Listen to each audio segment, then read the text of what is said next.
कृपया अपनी कुर्सी की पेटी बांध लें, क्योंकि हम जा रहे हैं 90 के दशक में, back in the 90s।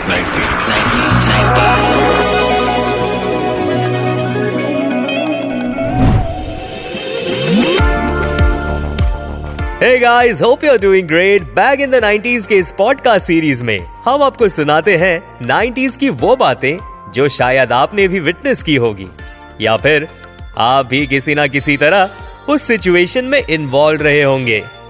90s शायद वो आखिरी दौर था जहां सिंपल चीजों में खुशी मिलती थी, जैसे कि उस जमाने के TV shows. Back in the 90s के इस एपिसोड में आज हम बात करेंगे टीवी शोज की। 90s से पहले ज्यादा टीवी चैनल्स नहीं हुआ करते थे, लेकिन दूरदर्शन ही सिर्फ एक ऐसा चैनल था जिसमें हमें तरह तरह के शोज देखने को मिलते थे। 90s से पहले और लेट 90s तक टीवी पर दिखाए जाने वाले कंटेंट पर ज्यादा जोर दिया जाता था।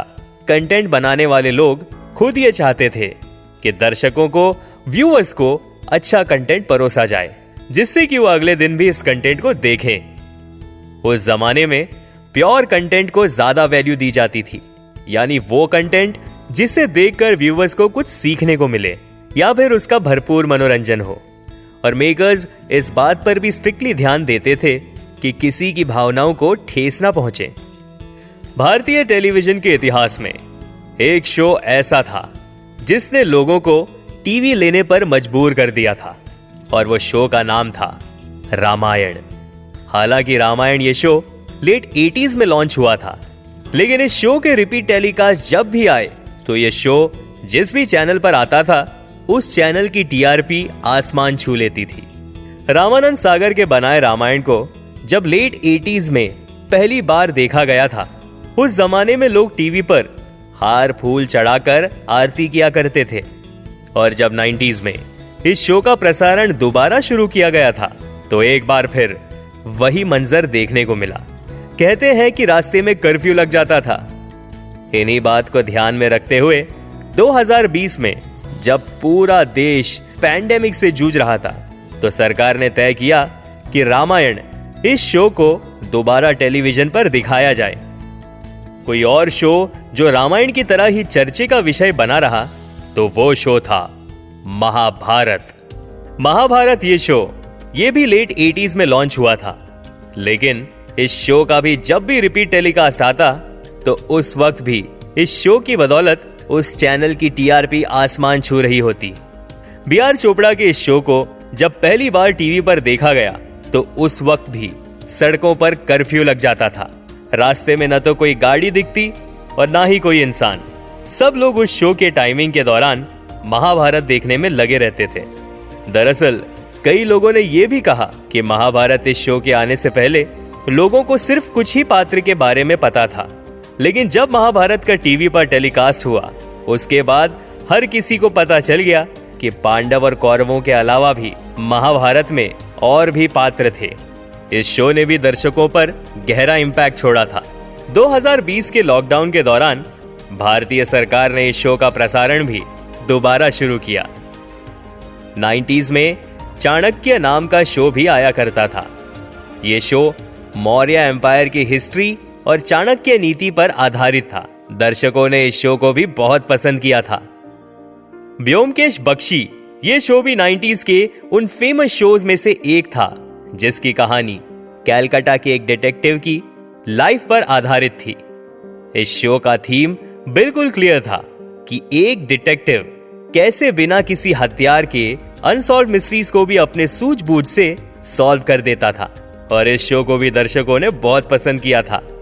इन सारे शोज के बीच एक शो ऐसा था जो घर बैठे भारत के कोने कोने से भारतीय कल्चर को सबके सामने लाता था, और इस शो का नाम था सुरभि। ये शो एक कल्चरल मैगजीन की तरह था जिसे रेणुका शहाणे और सिद्धार्थ काक होस्ट किया करते थे। इस शो का मकसद था कि भारतीय वैल्यू और सभ्यता को शो के व्यूअर्स तक पहुंचाया जाए। इन्हीं सारे शोज के बीच कुछ कॉमेडी शोज भी थे। 90s के दिनों में दर्शकों को हंसाने और मनोरंजन करने के लिए कुछ कॉमेडी शोज भी बनाए जाते थे, जैसे कि एक शो था मुंगेरी लाल के हसीन सपने। इस शो में मुंगेरी लाल नामक एक कैरेक्टर ऐसा था जो अपने डिफिकल्ट टाइम्स में भी सपने देखने लग जाता था और उसी सपने के मीडियम से अपनी दिली इच्छा पूरी कर देता था। एक शो था विक्रम और बेताल। इस शो की कहानी विक्रम नाम के एक राजा के इर्द गिर्द घूमती है, जिसका सिर्फ एक ही मिशन था और वो था बेताल को कैप्चर करना। और जब राजा विक्रम बेताल को पकड़ लेता तो उस दौरान बेताल राजा विक्रम को कहानियां सुनाता और उसी कहानी से जुड़ा एक सवाल पूछता। ये शो हर उम्र के लोगों का फेवरेट शो हुआ करता था। 90s में बच्चों के लिए तरह तरह के टीवी शोज और मूवीज बना करती थी। इन शोज का सिर्फ एक ही एम होता था और वो एम था स्टोरीज और शोज के जरिए बच्चों को अच्छे वैल्यू सिखाना, अच्छे मोरल सिखाना। उन्हीं में से एक शो था पोटली बाबा की। ये शो एक पपेट शो हुआ करता था जिसमें पपेट के जरिए कहानियां सुनाई जाती थी। इस शो का कॉन्सेप्ट सिंपल था।